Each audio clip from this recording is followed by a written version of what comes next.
জনগণ যদি সহযোগিতা না করে তাহলে কিন্তু সেটা কোনোভাবে সম্ভব না। বাড়িতে বাড়িতে যে কিভাবে সম্ভব সেটা বলেন।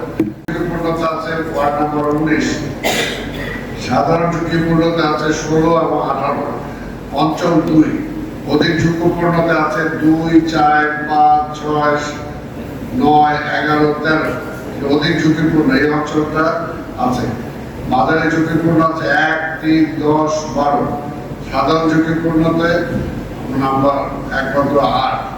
আর আমাদের আরেকটা সবচেয়ে বেশি যেটা ঝুঁকিপূর্ণ, অধিক ঝুঁকিপূর্ণ ওয়ার্ডগুলো আমরা পেয়েছি সেটা হলো 23, 24, 25, 26, 28, 55, 56, 57। এখানে সবচেয়ে বেশি অধিক ঝুঁকিপূর্ণ ওয়ার্ড আছে। আর মাঝারি ঝুঁকিপূর্ণতে 3টি ওয়ার্ড আছে, 14, 22 ও 29। আর সাধারণ ঝুঁকিপূর্ণতে 27। আর আমাদের অঞ্চল 4 যেটা আছে অধিক ঝুঁকিপূর্ণতে 3টি ওয়ার্ড আছে, 32, 36 ও 38। এখানে মাঝারি ঝুঁকিপূর্ণতে আছে 30, 31, 33, 34, 35, 42 ও 43। এটা মাঝারি ঝুঁকিপূর্ণ, কারণ এখানেও ঝুঁকিপূর্ণ আছে।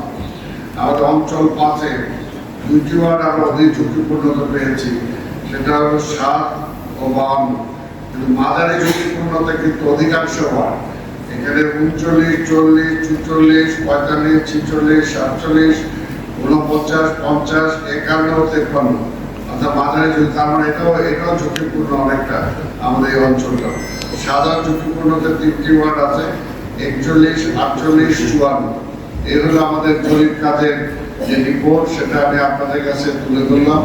এটার একটি কারণ ওই অঞ্চলের জনগণ জানুক যে তারা কতটুকু ঝুঁকিপূর্ণতা আছে। তারা এই মুহূর্তে যদি তারা যদি সহযোগিতা না করে, দেখেন আমরা যেদিন আমরা এটা শুরু করলাম আপনাদেরকে নিয়ে কিন্তু আমি সেখানে পরিচালককে দেখলেন, আমি ডেকে যখন বললাম যে আপনারা এখানে এই আর একদিন থাকলে বা 2 দিনের মধ্যে এটা এই লাম্বাটা মশা হয়ে উড়াল দেবে, উড়াল দিয়ে আপনাকে কামড়ানোর পরে আপনার ডেঙ্গু হবে। তখন আপনি বলবেন যে সিটি কর্পোরেশন তো ডেঙ্গু মানে নেই, অথচ মশার খাবার আপনি বানায় রাখছেন আপনার বাড়িতে, আপনার কম্পাউন্ডে। কাজে আপনি যদি এটা ধ্বংস না করেন তাহলে হবে। অর্থাৎ এইটাতে এখন আমাদেরকে বুঝতে হবে যে অঞ্চলে যে বাড়িগুলোতে দেখেন এগুলো সব প্রাইভেট বাড়ি, কিন্তু অর্থাৎ নিজস্ব বাড়ি, তার বাড়ির মধ্যে কিন্তু সে মশার খাবার খুলে বসে আছে, অথচ তার খেয়াল নেই। কাজে তাকে তো সেটা মানতে হবে, তাকে সেই বিশুদ্ধ ব্যবস্থা নিতে হবে। তাহলে তো এই 2 দিন পর আবার এটা মশা হয় উড়াল দিয়ে আবার তাকেই কামড়াবে, কামড়ানোর পরে আবার আপনারাও লিখবেন, তারাও বলবে যে সিটি কর্পোরেশন তো মশার বিরুদ্ধে ব্যবস্থা নেয়। আমাদের কথা হলো যে মশাটা আমি উৎপাদিত হওয়ার জন্য সুযোগ করে দিব কেন?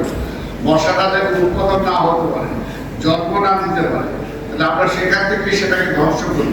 এবং সেটা থেকে যদি জনগণ যদি সহযোগিতা না করে তাহলে কিন্তু সেটা কোনোভাবে সম্ভব না। বাড়িতে বাড়িতে যে কিভাবে সম্ভব সেটা বলেন, সেটা সম্ভব না। কাজে প্রত্যেকটা নাগরিককে এই ডেঙ্গুর প্রকোপ থেকে, চিকুনগুনিয়া থেকে যদি বাঁচতে হয় তাহলে এটা আপনাদের মাধ্যমে আমরা প্রত্যেককে জানাতে চাই, আমাদের প্রত্যেককে সচেতন হতে হবে।